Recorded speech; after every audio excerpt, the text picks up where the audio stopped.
देख रहे हैं डी न्यूज खबरें आप तक। मैं हूं आपके साथ शारदा झा। आप तमाम दर्शकों का स्वागत है। बुलेटिन की शुरुआत से पहले नजर डालते हैं आज की हेडलाइंस पर। बाबूबरही के खुटौना बाबूबरही मुख्य मार्ग पर सड़क दुर्घटना में मौसेरे भाई बहन की घटना स्थल पर हुई दर्दनाक मौत।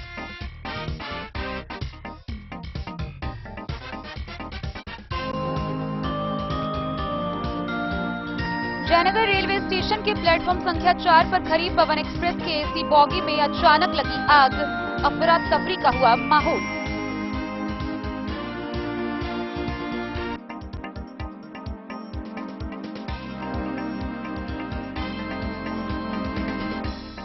जिला परिषद निर्वाचन क्षेत्र संख्या से कुल 11 नामांकन दर्ज।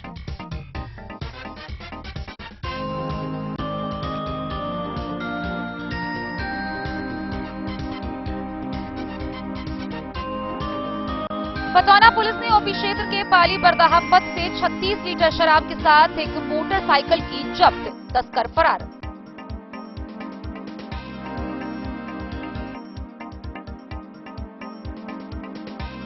अंधराठारी थाना क्षेत्र में 14 वर्षीय नाबालिग के साथ दुष्कर्म मामले में हुई सुनवाई, आरोपी को मिली 10 वर्ष की कारावास।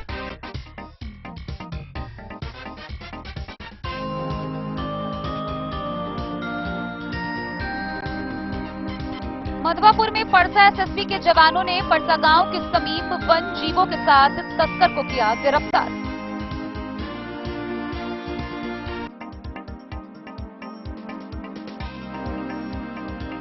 बिस्फी की औसी ओपी पुलिस ने औसी बिचला टोल में 2 फरार अभियुक्तों के घर चिपकाया इश्तेहार।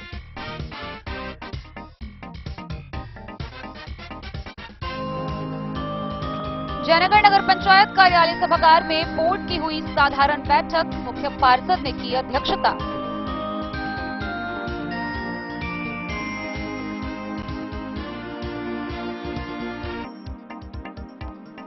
मधवापुर के दुर्गापट्टी में पदाधिकारियों की टीम ने धान के पैदावार आंकड़े के लिए क्रॉप कटिंग का किया आयोजन।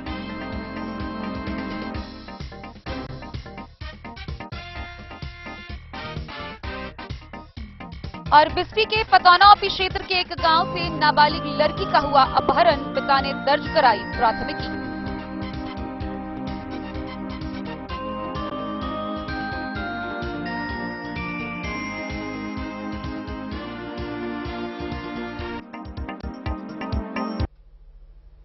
खबरें अब विस्तार से। बाबूबरही थाना क्षेत्र से सड़क हादसा का एक भीषण मामला सामने आया है, जहां बाबूबरही के तेघरा चौक पर एक ट्रक के ठोकर मारने से बाइक सवार मौसेरे भाई बहन की घटना स्थल पर ही दर्दनाक मौत हो गई। वहीं सिकटियाही निवासी मौसा का सर फट गया। गौरतलब है कि दोनों ही भाई बहन अपनी मौसी के यहां एक कार्यक्रम में गए थे, जहां से मुन्नी बाबा स्थान दर्शन के लिए जा रहे थे, जहां तेघरा चौक पर एक अनियंत्रित ट्रक ने ठोकर मार दी और घटना इतनी जबरदस्त हुई कि दोनों भाई बहन का मौकाए वारदात पर मौत हो गया। वहीं ट्रक चालक ट्रक छोड़कर भागने लगा, जिसे खदेड़कर गांव वालों के द्वारा पकड़ लिया गया। मौके पर पहुंची पुलिस ने शव को कब्जे में लेकर पोस्टमार्टम के लिए भेजा। वहीं दूसरी तरफ स्थानीय आक्रोशित लोगों के द्वारा सड़क जाम कर जमकर नारे। मामला बाबूबरही थाना क्षेत्र के खुटौना बाबूबरही मुख्य मार्ग का है। घटना शुक्रवार 10 और 11 बजे के बीच की है। गौरतलब है कि दोनों भाई बहन अपने मौसा के साथ मुन्नी बाबा स्थान दर्शन करने के लिए जा रहे थे। तेघरा चौक से पूर्व मस्जिद के पास बाबूबरही खुटौना मुख्य मार्ग पर तेज गति से आ रही अनियंत्रित ट्रक बाइक में पीछे से जोरदार टक्कर मार दी। जोरदार टक्कर के कारण बाइक पर बैठे मौसेरे भाई बहन की दर्दनाक मौत घटना स्थल पर ही हो गई। ट्रक चालक ट्रक लेकर भागने लगा। ग्रामीणों के द्वारा ट्रक को खदेड़ दिया गया। गांव में ट्रक रोककर चालक गांव के अंदर घुस गया।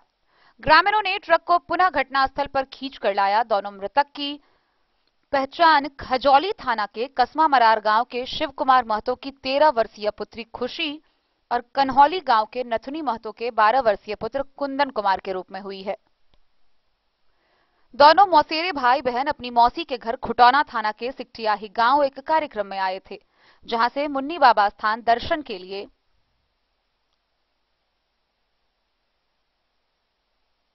अपने मौसा के साथ जा रहे थे। नाराज ग्रामीणों ने शव रखकर मुख्य मार्ग को बांस बल्ले से जाम कर दिया। इधर घटना की जानकारी ग्रामीणों के द्वारा पुलिस को दी गई।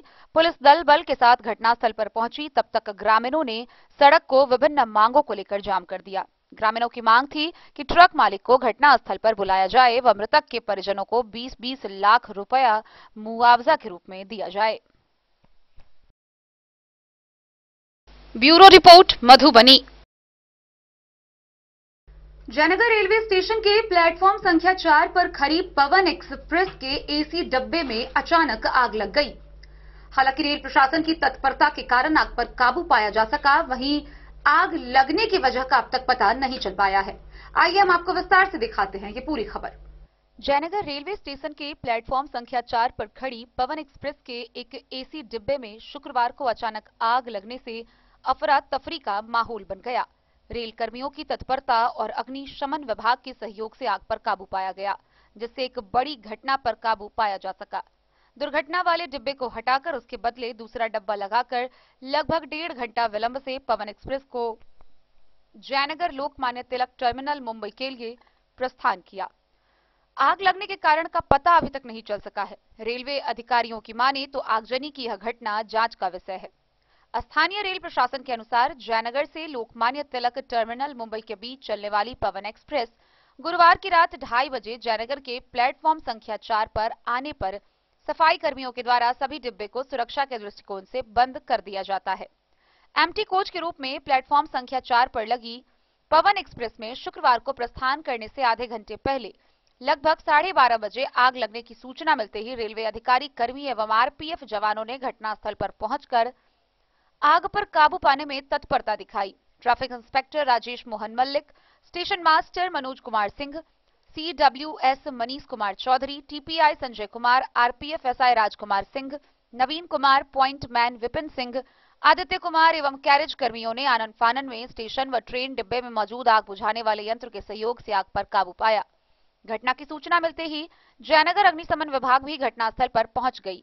आगजनी से क्षतिग्रस्त डिब्बे को हटाकर दूसरा डिब्बा लगाने के बाद ट्रेन को दोपहर 2:30 बजे जयनगर से प्रस्थान किया गया। टीआई राजेश मोहन मल्लिक के अनुसार किसी भी ट्रेन के आने पर प्रस्थान करने से पहले एम्प्टी कोच के रूप में ट्रेन लगी रहती है। ट्रेन के प्रस्थान करने से 15 मिनट पहले डिब्बे को यात्रियों के लिए खोला जाता है। पवन एक्सप्रेस में जो है सो B1 में जो है B1 क्या कहते हैं कि 3 टायर एसी में वह जो है सो एकदम धुआं की तरह एकदम हो रहा था। लगभग 12:30 में हम आए। सभी रेल कर्मी जो है सो माने बुझाने के अथी में लगे हुए थे। पता चला ऐसा कि शॉर्ट सर्किट से जो है सो आग लगा है। किसी तरह का कोई क्षति हुई माने माल जाल की क्षति नहीं हुई है, सिर्फ बोगी की क्षति हुई है। आदमी का किसी तरह कोई घटना नहीं हुई। क्या नाम हो गया आपका? शिव कुमार गुप्ता, शिव महाजन। डेन न्यूज के लिए जयनगर से मोहम्मद अली की रिपोर्ट। जिला परिषद निर्वाचन को लेकर बीते 9 दिसंबर से 15 दिसंबर तक नामांकन की प्रक्रिया हुई। इस दौरान जिला निर्वाचन परिषद क्षेत्र संख्या 26 से नामांकन के अंतिम दिन तक कुल 11 उम्मीदवारों ने नामांकन का पर्चा दाखिल किया। शुक्रवार को निर्वाची पदाधिकारी सह अनुमंडल पदाधिकारी सदर अश्विनी कुमार ने जानकारी दिया कि जिला परिषद निर्वाचन क्षेत्र संख्या 26 से शुक्रवार तक कुल 13 एनआर कटा, जिसमें अंतिम तिथि तक सिर्फ 11 नामांकन ही हुआ। गौरतलब है कि यह नामांकन 15 दिसंबर तक होना था। वहीं उन्होंने जानकारी दी कि समीक्षा की तिथि 16 दिसंबर से 18 दिसंबर तक सुबह 11 बजे से शाम 4 बजे तक है और अभ्यर्थिता वापसी की अंतिम तिथि 20 सितंबर को 11 बजे से शाम 4 बजे तक रहेगा। सर, कितने नामांकन आज तक हो गया कुल? आज हम लोगों को 2 नामांकन प्राप्त हुआ है और कुल मिला के अब तक में हम लोग को 11 नामांकन प्राप्त हो गया है। इसका की स्क्रूटनी है, हम लोग 16 तारीख को करेंगे। वो सभी कैंडिडेट्स को हम लोग तिथि और समय भी बता दिए हैं और 20 तारीख तक नॉमिनेशन वापस लेने की तिथि निर्धारित की गई है। तो जिनको भी वापस लेना होगा वो 20 तक ही वापस ले सकते हैं। फिर उसके बाद हम लोग फाइनल जो कैंडिडेचर है उसका मधुबनी से फिरोज आलम की रिपोर्ट। बिस्सी प्रखंड के पतौना ओपी की पुलिस ने ओपी क्षेत्र के पाली बरदाहा पथ से 36 लीटर शराब के साथ एक मोटरसाइकिल को जब्त किया। हालांकि अंधेरे का फायदा उठाकर तस्कर मौके से फरार हो गया। फरार हुए तस्कर की पहचान कर ली गई है, जिसके खिलाफ प्राथमिकी दर्ज कर उसकी गिरफ्तारी के लिए पुलिस छानबीन में जुट गई है। पुलिस ने ओपी क्षेत्र के पाली बरदाहा पथ पर एक बाइक व 36 लीटर शराब बरामद की है। हालांकि शराब धंधेबाज मौके से फरार हो गया। ओपी अध्यक्ष प्रहलाद शर्मा ने बताया कि शराब धंधेबाज की पहचान ओपी क्षेत्र के कटैया गांव निवासी मुकेश सहनी के रूप में हुई है। उन्होंने बताया कि प्राथमिकी दर्ज कर गिरफ्तारी को लेकर छापेमारी की जा रही है। बिस्फी से सत्यनारायण यादव की रिपोर्ट। अंधराठारी थाना क्षेत्र के एक गांव में 14 वर्षीय नाबालिग के साथ हुए दुष्कर्म मामले में एडीजे सह विशेष न्यायाधीश पॉक्सो दिवेश कुमार की अदालत में बहस हुई। गौरतलब है कि दोनों पक्षों की दलीलें सुनने के बाद आरोपी को दोषी पाया गया, जिसके बाद उसे 10 वर्ष की कारावास और 15,000 रुपए जुर्माना लगाया गया। अंधराठारी थाना क्षेत्र में एक 14 वर्षीय नाबालिग के साथ दुष्कर्म मामले की सुनवाई एडीजे सह विशेष न्यायाधीश पॉक्सो दिवेश कुमार के न्यायालय ने दोनों ओर से बहस सुनने के बाद अंधराठारी थाना क्षेत्र के जमैला निवासी मोहम्मद गयासुद्दीन उर्फ टबलू को दफा 376 भारतीय दंड विधि एवं 4 पॉक्सो एक्ट में 10 वर्ष व 15,000 जुर्माना लगाया है। विशेष लोक अभियोजक मिश्री लाल यादव के अनुसार आरोपी ने पीड़िता को शादी का प्रलोभन देकर बराबर यौन शोषण किया था। परिवार वालों की जानकारी होने के बाद आरोपी के विरुद्ध पंचायत बैठाई गई। पंचायत में ग्रामीणों ने आरोपी को दोषी पाया था। इसी दौरान आरोपी पेशाब करने के बहाने पंचायत से भाग गया था। इसके बाद पीड़िता के बयान पर अंधराठारी थाना में प्राथमिकी दर्ज हुई थी। कि चारा देने घर में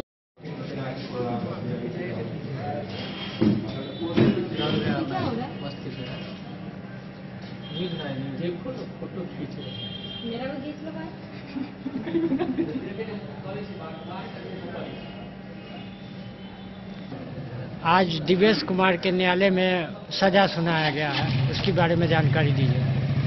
आज माननीय अपर जिला एवं सत्र न्यायाधीश सप्तम सह विशेष न्यायालय पॉक्सो एक्ट श्री दिवेश कुमार जी के द्वारा इस कांड के सूचक मोइनुद्दीन की नाबालिग पुत्री जिसका उम्र 14 वर्ष था, उनके साथ इस केस के अभियुक्त गयासुद्दीन ने दिनांक 2/8/2016 ईस्वी को गाय के चारा देने घर में गई थी रात्रि के 11 बजे। उसी समय में उनके साथ जो है सो यौनाचार बलजोरी किया गया और इससे पूर्व भी कई बार इस केस के अभियुक्त गयासुद्दीन के द्वारा पीड़िता के साथ शादी का प्रलोभन दे करके कई बार जो है सो यौनाचार किया गया। इसके आलोक में आज माननीय न्यायालय ने मोहम्मद गयासुद्दीन को अंडर सेक्शन 376 एवं 4 पॉक्सो एक्ट के अंतर्गत 10 वर्ष सश्रम कारावास और 15,000 रुपया जुर्माना सुनाई गई है। 15,000 रुपया जुर्माना नहीं देने पर 6 महीना के अतिरिक्त कारावास होगी और पीड़िता को प्रतिकर के राशि के रूप में 4 लाख रुपया माननीय न्यायालय द्वारा देय करने की भुगतान करने का आदेश पारित किया गया। आप अपना परिचय दीजिए। Mishri Lal Yadav, special PP POCSO act ADJ से मधुबनी। उधार करने वाला है पूरी उसके साथ यौनाचार किया। इससे पूर्व भी कई बार उनके साथ जो है शादी का झांसा देकर के यौनाचार करते रहे। अंतिम बार जो है सो 2/8/2016 ईस्वी को उनके साथ जो है सो यौनाचार किया।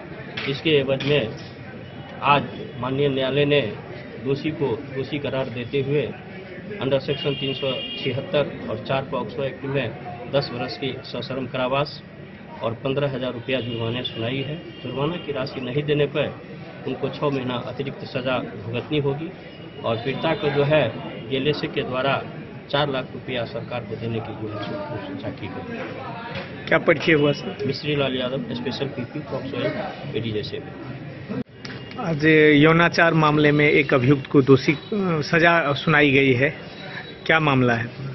जी, ये घटना अंधराठारी थाना कांड संख्या 106/2016 ईस्वी की घटना है। दिनांक 2/8/2016 ईस्वी को रात्रि 11 बजे के पीड़िता मधुबनी से फिरोज आलम की रिपोर्ट।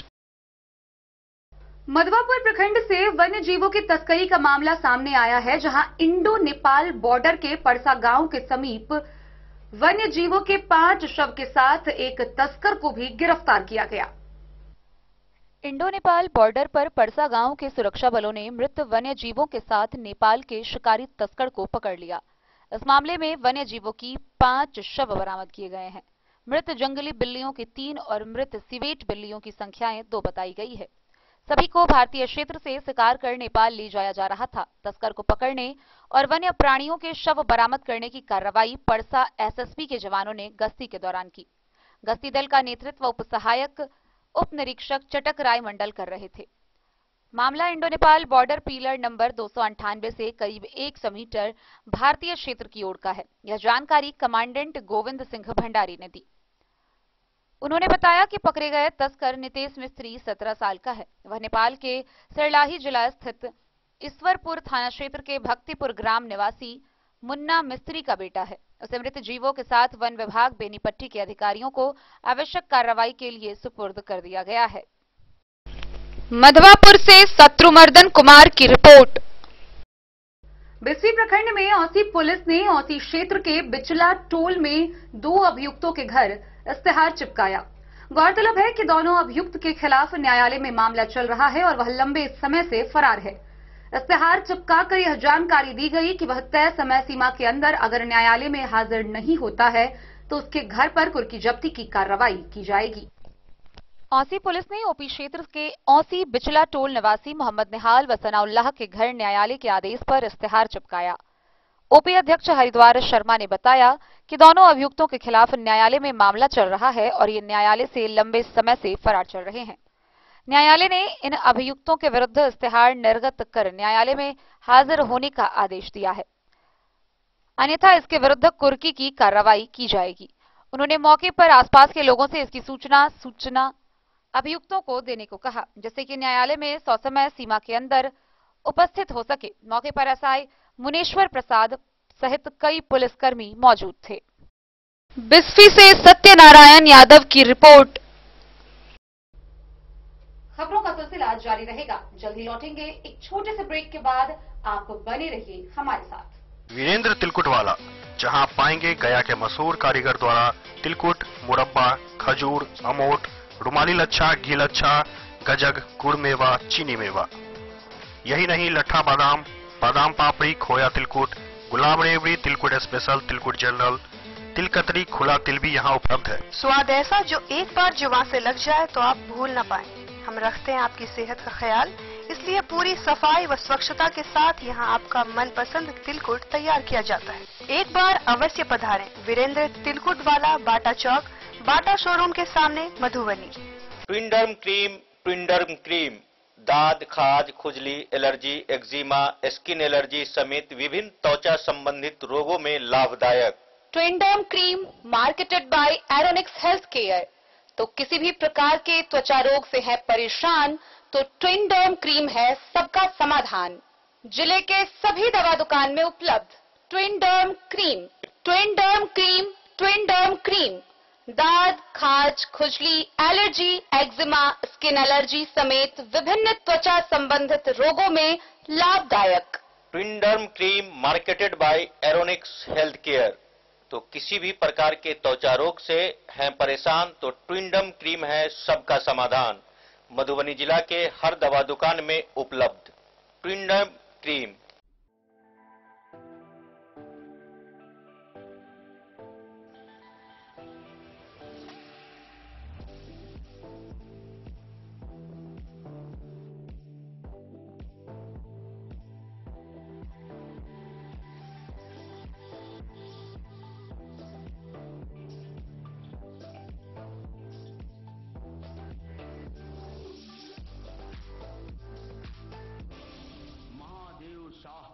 अमरनाथ प्रसाद ज्वेलर्स 916 हॉलमार्क ब्रांडेड गोल्ड एवं डायमंड ज्वेलरी शोरूम, गांधी चौक। शगुन वाटिका मैरिज गार्डन मधुबनी शहर के बीचों बीच बाबू साहेब चौक पर आपकी सुविधा अनुसार आकर्षक और भव्य मैरिज गार्डन शगुन वाटिका विवाह भवन। रिंग सेरेमनी हो या हो शादी, छोटा बड़ा पारिवारिक समारोह हो या हो कोई उत्सव या पार्टी, शगुन वाटिका मैरिज गार्डन दे रहा है आपको सबसे बेहतरीन सेवा। बुकिंग के लिए संपर्क करें गणपति टेंट हाउस, पुराना LIC कैंपस, खादी भंडार, मधुबनी। संपर्क सूत्र 7903625254। विवेकानंद मिशन विद्यापीठ शिक्षा के क्षेत्र में एक नया आयाम अब छोटे बच्चों के लिए भी आधुनिक सुविधाओं के साथ उपलब्ध। विवेकानंद मिशन विद्यापीठ जूनियर, जहां क्लास प्री नर्सरी से 5th स्टैंडर्ड तक के बच्चों का एडमिशन प्रारंभ है। अगर आप भी चाहते हैं अपने बच्चों का शिक्षा के क्षेत्र में बेहतर विकास, तो विवेकानंद मिशन विद्यापीठ जूनियर है आपके लिए तैयार। 2.5 से 10 वर्षों के बच्चों के लिए आपको मिलेगा आधुनिक सुविधाओं के साथ एक बेहतर शिक्षा का माहौल। CBSE बेस्ड करिकुलम सिलेबस के साथ साथ स्टूडेंट्स होंगे art and craft, game and sports और कल्चरल एक्टिविटीज में अव्वल। इंग्लिश मीडियम के माहौल के बीच स्टूडेंट्स बनेंगे स्मार्ट, जहां किताबी ज्ञान के साथ साथ हर क्षेत्र में स्टूडेंट्स होंगे अवेयर। हॉबीज और इंटरेस्ट को मिलेगी प्राथमिकता। तो आइए और अपने बच्चों के बेहतर भविष्य के लिए आज ही नामांकन करवाइए। विवेकानंद मिशन विद्यापीठ जूनियर। हमारा पता है सिरहुत कॉलोनी, नगर परिषद, main road, ward number 21, Madhubani. शुक्रवार को जयनगर नगर पंचायत के नगर पंचायत कार्यालय सभागार में बोर्ड की बैठक का आयोजन किया गया। इस बैठक की अध्यक्षता नगर पंचायत के मुख्य पार्षद कैलाश पासवान ने की। इस दौरान सबसे पहले गत बैठक पर संपुष्टि प्रदान करते हुए विभिन्न एजेंडों पर सहमति प्रदान की गई।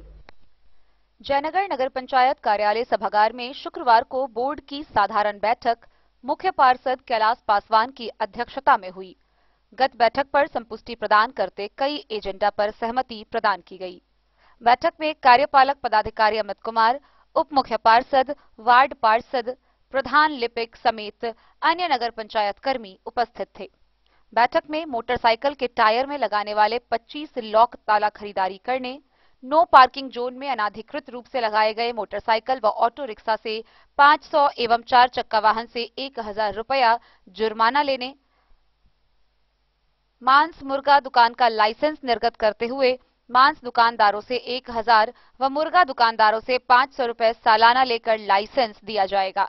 जयनगर नगर पंचायत का जमीन स्टेशन चौक, भेलवा चौक व मल क्षेत्र की जमीन को मापी कराने, नगर पंचायत के सभी दुकानों का किराया नहीं बढ़ाया जाएगा। किसान भवन का जीर्णोद्धार कर किराया बढ़ाने पर विचार, अतिक्रमण के लिए गाड़ी उठाने वाले क्रेन मशीन की खरीदारी, ई रिक्शा, रिक्शा का लाइसेंस निर्गत करते हुए ई रिक्शा पर 500 रुपए एवं रिक्शा पर 150 रुपए वार्षिक शुल्क लेने के अलावे मल क्षेत्र की भूमि पर चार दीवारी को NH द्वारा तोड़े जाने पर विचार विमर्श किया गया। डे न्यूज के लिए जयनगर से मोहम्मद अली की रिपोर्ट। मधवापुर प्रखंड क्षेत्र के दुर्गापट्टी में पैदावार हुए धान के आंकड़ों के लिए क्रॉप कटिंग कराया गया। इस दौरान पदाधिकारियों की टीम मौजूद रही, जहां किसानों को कई प्रकार के निर्देश भी दिए गए। मधवापुर प्रखंड क्षेत्र के दुर्गापट्टी में पदाधिकारियों ने पैदावार के आंकड़े निकालने के लिए धान की क्रॉप कटिंग कराई। इस मौके पर मौजूद सीओ रामकुमार पासवान व बीएओ रतीश झा ने किसान सलाहकारों को अन्य खेत में भी क्रॉप कटिंग कराने के कई जरूरी निर्देश दिए। अधिकारियों ने कहा कि प्रति एकड़ धान की औसत पैदावार से सरकार को अवगत कराया जाएगा। इस मौके पर किसान सलाहकार अशोक कुमार लाल और किसान भागीरथ मिश्र के अलावा कई ग्रामीणों की मौजूदगी थी। मधवापुर से शत्रुमर्दन कुमार की रिपोर्ट। बिस्सी प्रखंड के पतौनाओपी क्षेत्र के एक गांव से नाबालिग लड़की के अपहरण होने का मामला सामने आया है। गौरतलब है कि बीते शाम वह लड़की अपने घर से बगल दुकान से सामान लाने गई थी, जिसके बाद वह वापस नहीं लौटी। मामले को लेकर नाबालिग अपहृता के पिता ने स्थानीय थाना में प्राथमिकी दर्ज कराई है। बिस्फी प्रखंड अंतर्गत पतौना ओपी क्षेत्र के एक गांव से एक नाबालिग लड़की का अपहरण शादी की नीयत से कर लिए जाने का मामला प्रकाश में आया है। बताया गया है कि अपहरण उस समय किया गया जब लड़की अपने घर के दुकान सामान लाने को गई थी।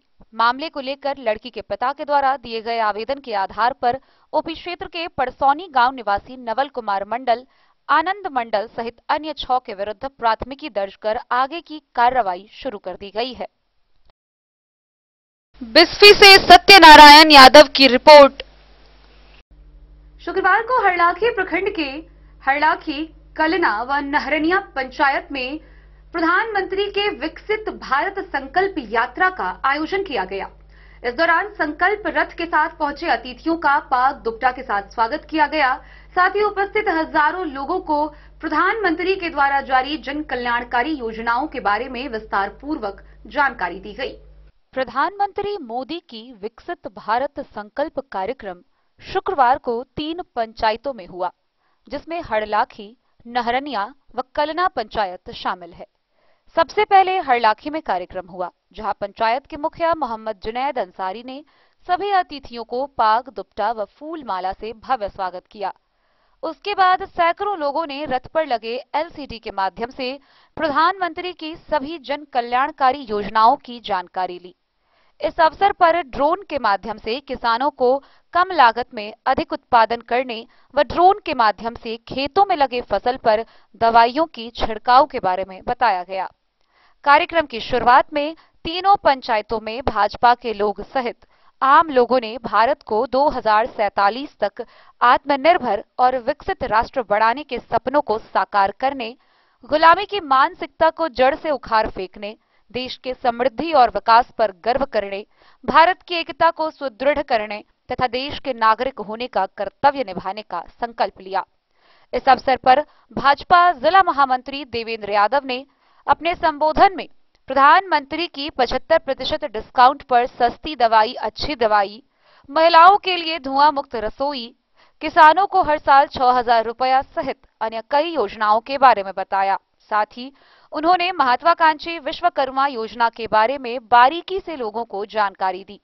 इस मौके पर भाजपा मंडल अध्यक्ष, विकसित भारत संपर्क रथ यात्रा प्रभारी, भाजपा नेता सहित दर्जनों कार्यकर्ताओं के साथ साथ सैकड़ों लोग मौजूद थे।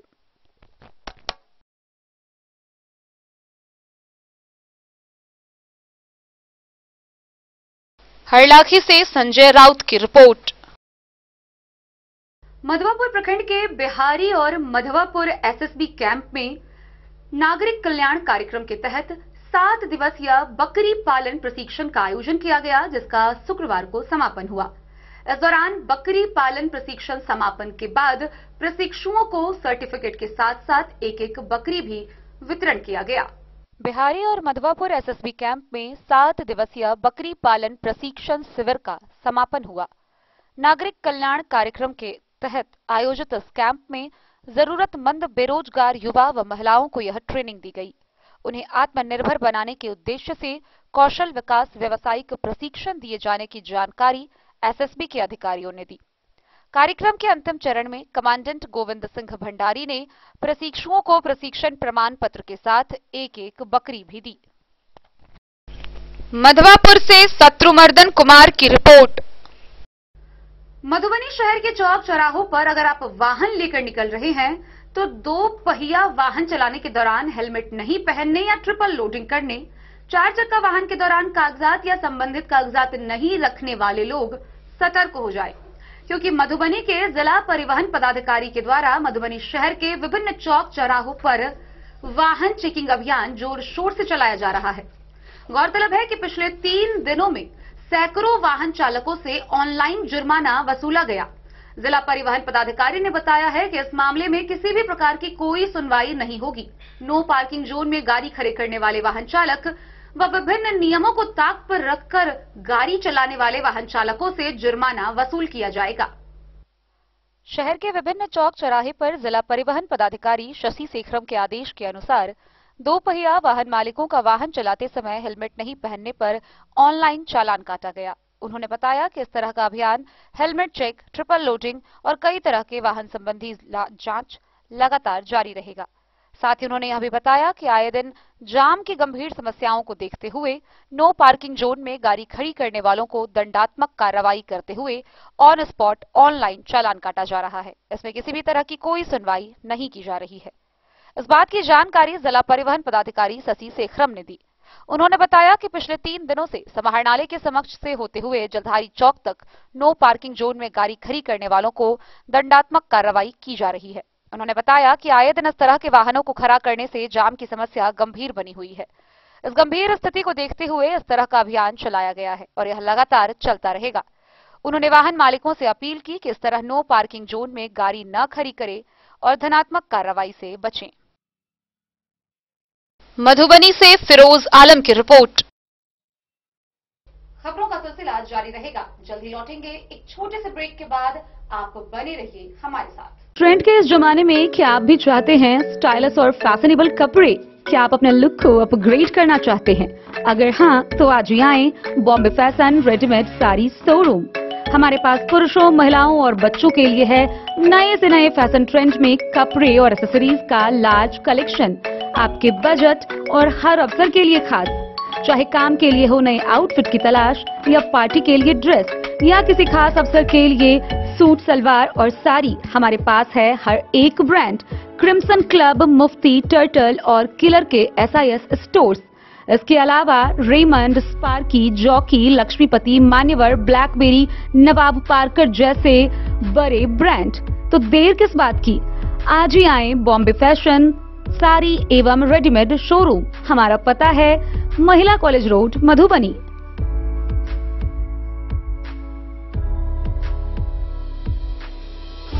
अगर है आपको सोने, चांदी या हीरे के आभूषणों की तलाश, तो आज ही आए लाल बाबू ज्वेलर्स, महिला कॉलेज रोड, मधुबनी। मिथिलांचल में 100 वर्ष से अधिक की विरासत और आपकी सेवा में हर आभूषण पर हॉलमार्क उपलब्ध है। हर अवसर के लिए आभूषण, शादी हो, पार्टी हो, त्योहार हो, आपके बजट में और आपके डिजाइन के अनुसार। तो आज ही हमारी ज्वेलरी शॉप पर आएं और अपने प्रियजनों के लिए खरीदे खूबसूरत आभूषण।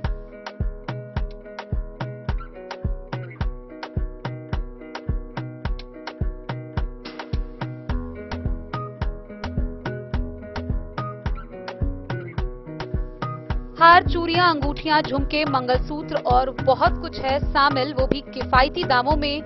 मधुबनी में सबसे कम मेकिंग चार्ज पर लाल बाबू ज्वेलर्स, महिला कॉलेज रोड, मधुबनी।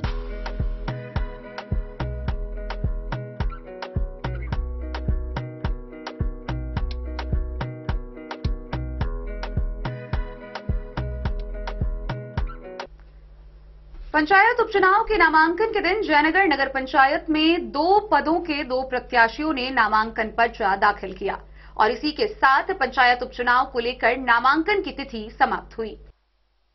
पंचायत उपचुनाव के नामांकन के अंतिम दिन शुक्रवार को 2 पदों के लिए 2 प्रत्याशियों ने नामांकन पत्र दाखिल किया। सहायक निर्वाची पदाधिकारी सह कल्याण पदाधिकारी जितेंद्र कुमार के समक्ष बेलही पश्चिमी पंचायत से पंचायत समिति सदस्य पद पर पूर्व पंचायत समिति सदस्य सीताराम ठाकुर व पड़वा बेलही पंचायत से कचहरी पंच पद पर हीरा देवी ने अपना नामांकन पत्र दाखिल किया। पंचायत समिति पद पर नॉमिनेशन किए हैं, जनता से क्या अपील करना चाहते हैं, क्या संदेश देना चाहते हैं? मैं जनता मालिक को कहना चाहता हूँ, मैं गरीब का बेटा हूँ, जनता का बेटा हूँ। अब मैं एक बार चुनाव जीता हूँ, 16 से 21 तक चुनाव जीतकर अपना पदभार निभाया हूँ। इस बार मैं अपील करता हूँ, हे मतदाता मालिक, मुझे अपार मत से वोट दे करके और मुझे जितावे। मैं फिर विकास करूँगा आपके साथ। नाम सीताराम ठाकुर, ग्राम पंचायत राज बेलही पश्चिमी पंचायत समिति पद से क्षेत्र संख्या 16 से निर्वाचित। डेन न्यूज के लिए जयनगर से मोहम्मद अली की रिपोर्ट। खुटौना प्रखंड में 18वीं वाहिनी लौकहा ई कंपनी के जवानों के द्वारा वॉलीबॉल टूर्नामेंट का आयोजन किया गया। गौरतलब है कि शहीद संजीत कुमार वॉलीबॉल टूर्नामेंट में एपीएफ ने पिपराही यूथ क्लब को हराकर कप पर अपना कब्जा जमाया। वहीं एसएसबी चिकित्सा डॉक्टर फाल्गुनी के द्वारा मुफ्त चिकित्सा कैंप का भी आयोजन किया गया। खुटौना 18वीं वाहिनी के लौकहा ई कंपनी के जवानों ने लौकहा के लक्ष्मी नारायण जनता +2 उच्च विद्यालय के मैदान में गुरुवार को शहीद संजीत कुमार वॉलीबॉल टूर्नामेंट के फाइनल मैच का आयोजन किया। 18वीं वाहिनी एसएसबी के द्वितीय कमान अधिकारी शैलेंद्र कुमार पांडे, एसएसबी के उप कमांडेंट डॉक्टर फाल्गुनी मंडल, नेपाल एपीएफ के डीएसपी दुर्गा प्रसाद भट्ट तथा इंस्पेक्टर राजकुमार ने मैच की विधिवत शुरुआत दीप प्रज्वलित कर की। मैच के दौरान जहां सैकड़ों की संख्या में दर्शक वॉलीबॉल मैच का आनंद ले रहे थे, तो वहीं एसएसबी के चिकित्सा डॉक्टर फाल्गुनी पांडे द्वारा 1 दिवसीय फ्री मानव चिकित्सा शिविर में मरीजों को फ्री इलाज के साथ दवा भी वितरण किया जा रहा था। लौकहा हाई स्कूल के मैदान में फाइनल मैच नेपाल के सशस्त्र प्रहरी बल तथा पिपराही यूथ क्लब के बीच खेला गया, जिसमें नेपाल सशस्त्र प्रहरी बल एपीएफ ने 3-1 से पिपराही यूथ क्लब को हराया। जहां इससे पूर्व 2 सेमीफाइनल मैच मोहलिया और पिपराही में एपीएफ एवं लौकहा सिविलियन तथा लौकहा एसएसबी एवं पिपराही यूथ क्लब के बीच खेला गया था, जहां एपीएफ एवं पिपराही यूथ क्लब ने मैच जीतकर फाइनल में अपनी जगह बनाई थी। मिली जानकारी के मुताबिक मैच की शुरुआत बीते 18 अक्टूबर से ही 18वीं वाहिनी के सभी बीओपी में खेला जाता आ रहा है, जिसका फाइनल मैच लौकहा के बीओपी में गुरुवार को समापन हुआ। इसके बाद खिलाड़ियों को मेडल, शील्ड तथा कप देकर सम्मानित किया गया। मैच के दौरान एसएसबी के जवान सुरक्षा की दृष्टि से पूरी तरह से मुस्तैद रहे। इस अवसर पर एसएसबी के इंस्पेक्टर राजकुमार, एसआई बबलू कुमार, खुटौना प्रखंड प्रमुख, कारमेघ उत्तरी के मुखिया, सरपंच तथा कई लोग मौजूद रहे।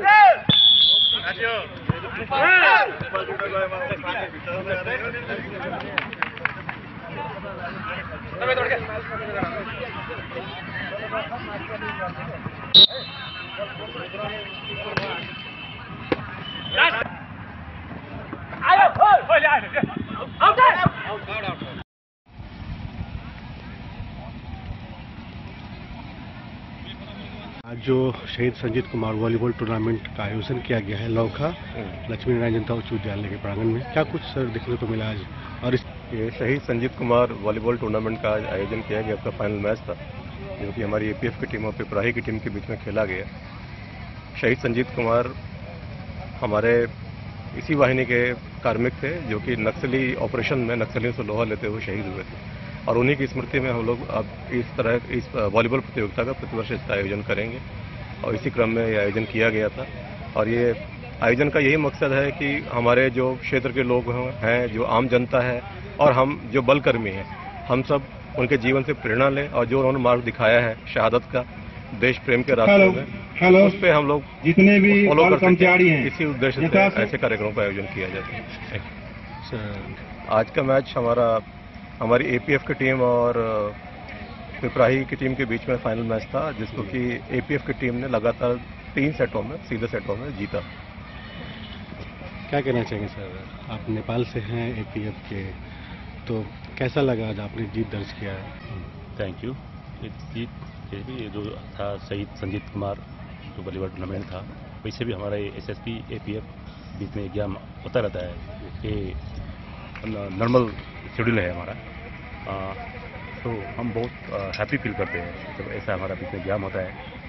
हमारे बीच में एक आपसी कोऑर्डिनेशन, कोऑपरेशन, एक रिलेशन बनता है, और हमारे जो बंदे लोग हैं ये आपसे मिलते हैं, खुशी एक पारस्परिक संबंध बनाते हैं। बहुत बड़ा गजब का दिन है आज। तो सर जो मैच हुआ है आज, और क्या लगता है कि इसके बाद भी टूर्नामेंट होगा? जरूर टूर्नामेंट होगा। एक सवाल थी, ज़्यादातर जो है शराब कारोबारी या अन्य जो भी है नेपाल बॉर्डर से इंडिया भारतीय सीमा में प्रवेश करते हैं। ऐसे में जहां भारतीय सीमा के जवान या पुलिस बल मुस्तैद हैं और लगातार कार्रवाई हो रही है, तो वही जो आपस में जो तालमेल है उसके तहत क्या वहां कार्रवाई नहीं हो पाती है? नहीं, हमारा बीच में अच्छी तालमेल है, लेकिन बात यह है जो ये हमारा इंडिया और नेपाल वैसे भी अब रोटी बेटी का संबंध है, हमारा खुला सीमाना है।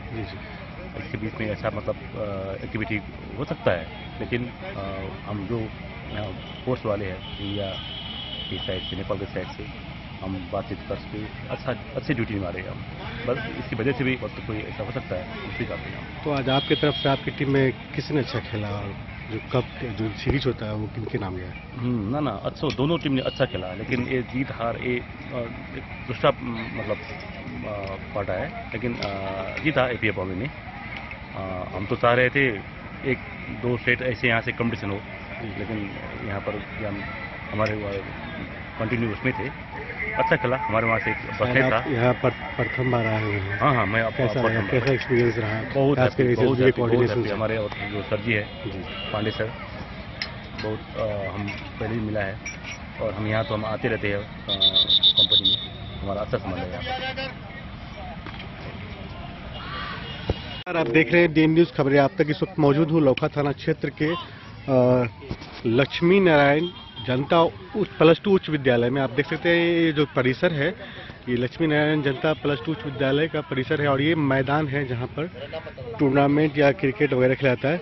वैसे भी आज जो है वो शहीद संजीत कुमार वॉलीबॉल टूर्नामेंट का आयोजन किया था, जो बताया जा रहा है कि आज ये फाइनल था और APF के जवानों के द्वारा सीरीज जीत लिया गया है। और यहाँ आज इसी मौके पर चिकित्सा शिविर लगाया गया है। देख सकते हैं यहाँ पे SSB के जवानों के द्वारा।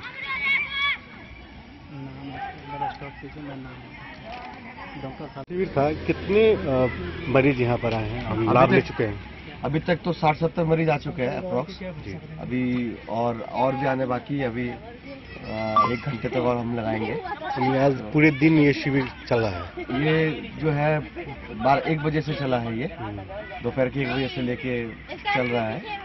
इसमें वॉलीबॉल मैच तो होगी, अभी मेडिकल सिविक एक्शन प्रोग्राम भी साथ साथ चल रहा है। तो किस तरह के मरीजों को देखा गया है? यहाँ पे बुजुर्ग लोग ज़्यादा आए हैं, और फीमेल जो महिला है वो भी आई है। तो इसमें से खांसी, अभी क्योंकि ठंड का मौसम है तो खांसी जुकाम बुखार का मरीज ज़्यादा है। बुजुर्ग लोगों में हड्डियों में दिक्कत, हड्डियों में परेशानी, हड्डियों में दर्द उनके ज़्यादा है। फ्री मेडिसिन भी तो इनमें जो है हम इनकी BP ब्लड प्रेशर के भी चेक हो रहा है। तो मेडिसिन जो है, दवाइयाँ फ्री ऑफ कॉस्ट दिया जा रहा है। इसमें जो है ये अपने इलाज कराएंगे। कुछ रेफर जैसा भी कुछ मामला आया क्या? नहीं, रेफर तो नहीं है। जो भी मतलब ऐसा कुछ दिक्कतें आती है किसी को, तो ये कहा जाता है कि जो हमारे राजनगर में जो हमारे बटालियन हेडक्वार्टर है, तो उनमें आइए, हम आपको वहाँ इलाज कराएंगे। अगर वहाँ पे भी नहीं होता तो फिर हम आगे आप लोगों को रेफर करेंगे। अच्छा सर, ये जो फ्री कैंप था आज का SSB के द्वारा, तो ये लगातार चलता रहेगा या आज 1 दिवसीय था? नहीं, ये लगातार चलता रहेगा। इसकी जगह चेंज होती रहेगी। मतलब ये आज यहाँ पे लगा है तो कल कहीं और लगेगा। तो हमारे जो व्यवहार है इस 18 बटालियन के, नारी कंपनी से लेके अरहा कंपनी तक, तो उसके बीच में हर गांव को मुफ्त इलाज किया जाएगा, मुफ्त दवाइयाँ मिलेंगी। तो आज यहाँ पे है तो कल कहीं और लगेगा। तो ये सर 18 बटालियन की कौन सी कंपनी है? 18 बटालियन ये हेडक्वार्टर, ये 18 बटालियन की पिपरा लौखा। डन न्यूज के लिए मोहम्मद राशिद रजा की रिपोर्ट। प्रभु श्री राम व माता किशोरी जी के जय घोष से पूरा जनकपुर धाम गुंजयमान हो रहा है। विवाह उत्सव को लेकर लोगों का उत्साह चरम पर है। बीते दिनों जनकपुर धाम में धनुष तोरण यज्ञ मंचन किया गया। इस दौरान हजारों की संख्या में श्रद्धालु उपस्थित रहे। आइए हम आपको दिखाते हैं विवाह पंचमी के अवसर पर हरलाखी व नेपाल के समीप के जनकपुर धाम का यह विशेष दृश्य। नेपाल के जनकपुर धाम में श्री राम जानकी विवाह उत्सव का उत्साह चरम पर है। हर तरफ मंगल गीतों से जनकपुर धाम गूंजयमान हो रहा है। जानकी मंदिर व श्री राम मंदिर को फूल माला व आकर्षक LED लाइटों से दुल्हन की तरह सजाया गया है। विवाह पंचमी महामहोत्सव के तीसरे दिन गुरुवार को जानकी मंदिर के प्रांगण में धनुष यज्ञ मनोरम दृश्य का मंचन किया गया। इस अवसर पर प्रभु श्री राम ने धनुष भंग किया तो जनकपुर वासियों ने पुष्प वर्षा की। दरअसल जयपुर से आए रामलीला कलाकारों ने धनुष यज्ञ कार्यक्रम का अनोखे ढंग से मंचन किया।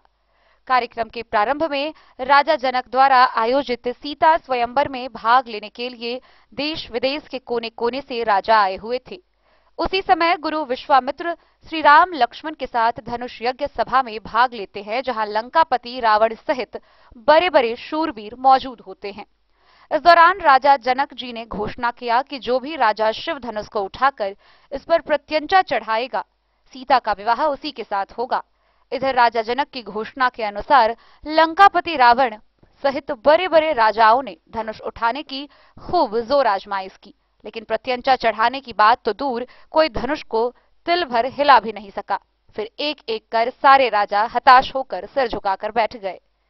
इस पर राजा जनक बोले, यदि उन्हें मालूम होता कि यह धरती वीरों से खाली है तो वह ऐसी प्रतिज्ञा कभी न करते। इतना सुनते ही लक्ष्मण क्रोध में लाल हो गए। लक्ष्मण ने कहा कि रघुवंशी के रहते राजा जनक को ऐसी अनुचित बात नहीं बोलनी चाहिए। यदि गुरु का आदेश मिल जाए तो यह धनुष क्या चीज है, वह पूरे ब्रह्मांड को गेंद की तरह उठाकर दौड़ सकते हैं और कच्चे घरे की तरह फोड़ सकते हैं। इधर पिता को मायूस देख जानकी चिंतित हो जाती है। एक पल के लिए वे भी मान लेती है कि शायद अब मेरा विवाह प्रभु श्री राम से नहीं हो सकता, और वे मन ही मन गिरिजा माई को याद करती है। वहीं जब भगवान राम ने जानकी जी को बहुत ही विकल देखा, उनका एक एक क्षण कल्प के समान बीतने लगा। जिसके बाद प्रभु राम ने जानकी जी की ओर देखा और उनका विशेष प्रेम देख वो पुलकित हो गए। फिर बिना कोई विलंब किए भगवान ने गुरु को प्रणाम किया। फिर गुरु विश्वामित्र ने धनुष भंग करने का आदेश दिया। भगवान राम ने अपने आराध्य शिव का ध्यान कर बड़ी फुर्ती से धनुष को फूल की तरह उठा लिया और एक क्षण में श्री राम ने धनुष को तोड़ डाला। धनुष टूटते ही जय श्री राम के उद्घोष से पूरा क्षेत्र गूंजयमान हो गया। देवता रूपी साधु महात्माओं व जनकपुर वासियों ने श्री राम व किशोरी जी पर पुष्प वर्षा की। सभी श्री रामचंद्र की जय बोलने लगे। इस अवसर पर जानकी मंदिर परिसर में आयोजित धनुष यज्ञ कार्यक्रम को देख रहे सभी दर्शक प्रसन्न होकर अपने अपने जगहों पर नाचने झूमने लगे। सब कहते दिखे कि प्रभु श्री राम ने शिवजी की भारी धनुष को तोड़ डाला। इसके बाद प्रभु श्री राम व जानकी ने एक दूसरे को जयमाला पहनाई। महिलाओं ने मंगल गीत गाते हुए श्री राम जानकी पर पुष्प वर्षा की, मानो एक बार फिर जनकपुर धाम में त्रेता युग आ गया हो। दर्शकों ने तालियां बजाकर रामलीला कलाकारों को धनुष यज्ञ मंचन कार्यक्रम की सराहना की। इस मौके पर मंदिर के महंत राम तपेश्वर दास, उत्तराधिकारी महंत राम रोशन दास वैष्णव, मेयर मनोज साह सहित कई गणमान्य लोग सहित सैकड़ों साधु महात्माओं के अलावे हजारों श्रद्धालुओं की भीड़ कार्यक्रम के अंत तक उमड़ी रही। वहीं सुरक्षा के दृष्टिकोण से नेपाल प्रशासन की ओर से सुरक्षा का पुख्ता इंतजाम किया गया था।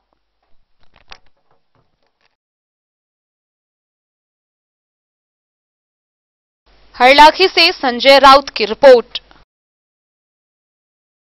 खुटाना प्रखंड के ललमनिया के गंगा पाताल घाट यानी कि मुनाहरा घाट के समीप विशाल यज्ञ का लेकर तैयारी चल रही है। गौरतलब है कि आगामी 26 मार्च से 16 अप्रैल तक श्री श्री 108 रामचरितमानस अश्वमेघ यज्ञ का आयोजन किया जाना है, जिसको लेकर तैयारी चरम पर है। ललमनिया ओपी थाना क्षेत्र के गंगा पाताल घाट मुनाहरा घाट के समीप गुरुवार को महायज्ञ को लेकर भूमि पूजन किया गया। जानकारी देते हुए कोषाध्यक्ष अविनाश किशोर पंडित एवं उपाध्यक्ष नवीन यादव ने बताया कि आगामी वर्ष के 26 मार्च से 15 अप्रैल तक श्री श्री 108 रामचरितमानस अश्वमेघ महायज्ञ आयोजित किया जाएगा, जिसमें इंडो नेपाल के महंत और महात्मा शामिल होंगे। इस यज्ञ की खास बात यह रहेगी कि इसमें घोड़ा और पशुओं को छोड़ा जाएगा। इस महायज्ञ के दौरान 251 मूर्तियां बनाई जाएगी। साथ ही विशाल कलश शोभा यात्रा भी निकाली जाएगी। लोगों के लिए लंगर तथा रहने की भी व्यवस्था की जाएगी। जनकपुर धाम के राम मंदिर से आए संत देवदास निर्माण राम रत्नदास के नेतृत्व में गांव के लोगों ने जयकारा लगाते हुए ललमनिया चौक स्थित दुर्गा मंदिर एवं राम मंदिर में पूजा अर्चना की। इसके बाद जुलूस निकालकर गांव की परिक्रमा करते हुए यज्ञ स्थल पर पहुंच भूमि पूजन संपन्न किया। भूमि पूजन के दौरान मंत्रोच्चार से माहौल भक्तिमय हो गया और उसे देखने के लिए आसपास के सैकड़ों लोग उमड़ पड़े। महायज्ञ के दौरान रासलीला, सांस्कृतिक कार्यक्रम तथा विशाल मेला लगाया जाएगा। इस अवसर पर ललमनिया के ओपी अध्यक्ष विपिन कुमार यादव, पीएसआई चिन्मय कुमार, महायज्ञ अध्यक्ष युगल किशोर, उपाध्यक्ष नवीन यादव, कोषाध्यक्ष अविनाश किशोर, सचिव नारायण यादव तथा सरपंच दिलशाद आलम मौजूद रहे। किशोर पंडित हैं और सचिव श्री नयन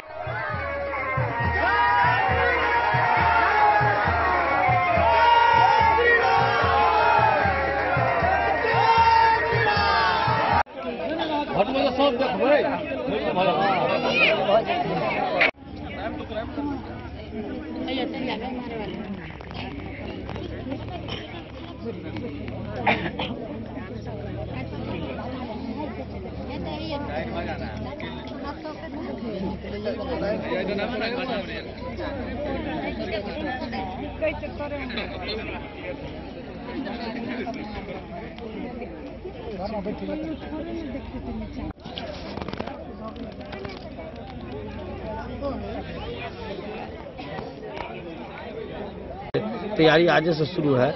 27 मार्च से जग का शुरुआत है। 9 दिन का बाद समाप्ति होगा। नवीन यादव इस मेला के मुख्य उपाध्यक्ष हैं। आप अपना परिचय दीजिए। नमस्कार। देखिए, मेरा नाम अविनाश किशोर पंडित हुआ और ग्राम ललमनिया में एक महायज्ञ का आयोजन किया जा रहा है। श्री श्री 108 रामचरित मानस अश्वमेध यज्ञ जो अंतर्राष्ट्रीय लेवल पे होगा। और यह यज्ञ का जो यज्ञ करता है श्री रविदास बाबा जी हैं जनकपुर धाम के। और इसके यज्ञ के जो अध्यक्ष हैं श्री युगल किशोर पंडित हैं और सचिव श्री नयन यादव जी हैं और कोषाध्यक्ष श्री अविनाश किशोर अर्थात मैं हूं और उपाध्यक्ष श्री नवीन यादव जी हैं। हम सब मिलके पूरे समाज मिलके एक ऐसा यज्ञ जो अश्वमेध यज्ञ जो बहुत ही दुर्लभ है वो यज्ञ का यहाँ पर आयोजन किया जा रहा है। और इस यज्ञ में घोड़ा छोड़ा जाएगा, अश्व को छोड़ा जाएगा और बाबा जनकपुर धाम से आके यहाँ पे यज्ञ कर रहे हैं। आज अर्थात 14 दिसंबर को यहाँ पे यज्ञ का भूमि पूजन हुआ है। यज्ञ में जो कलश है उसका माँ भगवती मंदिर से यहाँ पे लाया गया है। यहाँ पे भूमि पूजन किया जा रहा है। भूमि पूजन के बाद ये यज्ञ आपको प्रारंभ होगा मार्च में। 26 मार्च से आपको ये लगभग आपको 15 अप्रैल तक चलेगा। 15 दिन का यज्ञ होगा जिसमें सभी लोगों को मैं सादर आमंत्रित करता हूं। और इस यज्ञ में आपको खेल कूद सभी कार्यक्रम रहेगा, सर्कस, मीना बाजार, इसके बाद अयोध्या से आपको रासलीला, रामलीला और प्रवचन भी चलेगा। डॉक्टर मधुकर जी आ रहे हैं प्रवचन के लिए।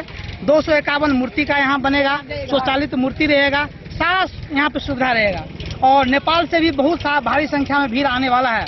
तो मैं आप लोग से आग्रह करता हूँ, सभी हिंदू के अनुयायी से आग्रह करता हूं कि आप लोग यहाँ पे आकर तन मन धन से समर्पित करें बाबा को, जिससे कि यज्ञ पूर्ण रूप से हो सके। और ये यज्ञ का स्थल जो है ललमनिया गांव में मुनहारा नदी के किनारे तटस्थल से होने वाला है। और जब आप ललमनिया में आएंगे किसी से पूछेंगे तो आपको बता देगा। ललमनिया अर्थात खुटौना प्रखंड में आता है, मधुबनी जिला बिहार में आता है। क्योंकि ये यज्ञ अंतर्राष्ट्रीय यज्ञ हो रहा है तो आप लोगों को यहाँ पे आकर अपने अपने पुण्य के भागी बने। बहुत ही अच्छा यज्ञ होने वाला है जिसका नाम है श्री श्री 108 रामचरित मानस अश्वमेध अंतर्राष्ट्रीय महायज्ञ 2024। इसमें मैं सबको सादर आमंत्रित करता हूँ। आज है 14 दिसंबर। जी जी। और यज्ञ का जो डेट आप लोगों ने सुनिश्चित किया है वो 27 मार्च 27 मार्च जी। तो इस दरमियान जो इस बीच में क्या क्या कुछ देखने को इस बीच में सर आपको 251 मूर्ति बनेगी यहाँ पे। इसके बाद आपको सारा तैयारी किया जाएगा, जैसे कि झूला है, मौत का कुआं, ये लोग आके यहाँ पे लगाएंगे। और 251 मूर्ति बनने में बहुत समय लगेगा तो उसमें आपको लगभग 2 महीना लगेगा। हम लोग पूरा तैयारी करेंगे, जैसा भी आप देख रहे होंगे पूरा फसल लगा हुआ है, इसको कटवा के पूरे को साफ सफाई करवा के। और टेंट का काम तो 2 महीना पहले से होगा तो ही जाके संपूर्ण होगा सर। इतना बड़ा यज्ञ है तो इसीलिए इसमें 10-15 जगह गेट बनाया जाएगा जहाँ जहाँ मुख्य द्वार है। तो ये सारा जो तैयारी है 2 महीने 3 महीने में होंगे सर। ये जो यज्ञ होगा जी, दूर दूर से लोग आएंगे तो उनके रहने ठहरने और खाने पीने का इंतजाम। जो दूर से आएंगे जो भाई बंधु और नजदीक से भी जो आएंगे सभी के लिए खाना का प्रबंध यहाँ पे रहेगा। यहाँ पे आपको 24 आवर लंगर चलेगा जिसमें आप सभी लोग सादर आमंत्रित हैं। और रहने का भी पूर्ण व्यवस्था रहेगा, लेडीज जेंट्स अलग व्यवस्था रहेगा। पूर्णतः यहाँ पे सुरक्षा दल के अंदर में रहेगा और महिलाओं के लिए अलग सोने का व्यवस्था रहेगा, रहने का व्यवस्था रहेगा, शौचालय का व्यवस्था रहेगा, A to Z व्यवस्था रहेगा। इसका मैं एक सवाल मेरा रहेगा आपसे, जो कि इतना बड़ा महायज्ञ हो रहा है, करोड़ों के समथिंग में इसमें खर्चा आने वाला है। तो इसका जो फंडिंग है वो कहाँ से? देखिए इसमें लगभग 1 करोड़ का फंडिंग है, लागत है, खर्चा है, जिसका फंडिंग हम समाजवासी करेंगे और दूर दूर से हम लोग इसको चंदा करेंगे। इसमें कोई व्यक्ति अपना पर्सनल नहीं दिया है, किसी का पर्सनल सहयोग से नहीं हो रहा है, ये समाज के सहयोग से हो रहा है और समाज ही इसका भरपाई करेगा। जिसमें चंदा के लिए हम लोग दूर दूर तक जाएंगे, जहाँ दिल्ली हो गया, चाहे आसपास में नेपाल हो गया, संपूर्ण नेपाल के लोग आ रहे हैं, सहयोग कर रहे हैं। तो दाता भी बहुत हैं और मैं आग्रह करता हूं कि ऐसे जो दाता हैं जो हिंदू धर्म में देना चाहते हैं वो सामने आके आप यहां पे संपर्क करें और जो दान दे सकते हैं। कॉन्टैक्ट नंबर क्या रहेगा? जी, हमारा कॉन्टैक्ट नंबर, मैं अविनाश किशोर पंडित मेरा नाम हुआ, मैं इस महायज्ञ का कोषाध्यक्ष हूँ और मेरा नंबर है 9015512956 9015512956। जो दाता अगर सहयोग करना चाहते हैं इस नंबर पे आप कांटेक्ट करके अवश्य सहयोग करें। आप, मैं भगवती से प्रार्थना करता हूं कि आप जरूर पुण्य के भागी बनेंगे। एक पर्सनल सवाल रहेगा। ललमनिया पंचायत में खासकर देखा जाता है कि हिंदू रीति रिवाज से कई सारे यज्ञ हो गए हैं, मेला, इंद्र पूजा मेला हो गया, बड़े धूमधाम से मनाया जाता है। क्या रहस्य है इसका? एक रहस्य जानना चाहेंगे, क्योंकि जिला में, खासकर मधुबनी जिला में इतना सहयोग आज तक हमने नहीं देखा है। किसी ग्रामीण स्तर पर इतना बड़ा महायज्ञ हो जाना, फिर पूजा हो जाना, खासकर इसमें इंडो नेपाल के हजारों या लाखों संख्या में लोग आते हैं। तो क्या रहस्य है? देखिए, इसमें सबसे बड़ी बात है, सबसे बड़ा रहस्य एकता। हमारे समाज में हिंदू मुस्लिम जो है दो ही समुदाय के लोग हैं, सिख ईसाई तो है नहीं इधर, हिंदू मुस्लिम एकदम मिलजुल के रहते हैं।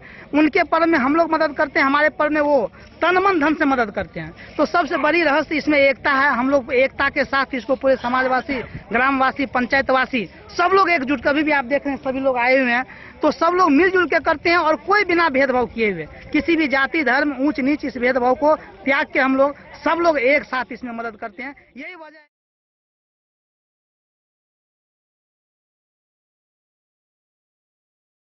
डन न्यूज के लिए मोहम्मद राशिद रजा की रिपोर्ट। तो आज के इस बुलेटिन में फिलहाल इतना ही। कल फिर हाजिर होंगे नई खबरों के साथ। तब तक दीजिए पूरी टीम को इजाजत और मधुबनी की हर छोटी बड़ी खबरों के लिए देखते रहिए डन न्यूज, खबरें आप तक। नमस्कार।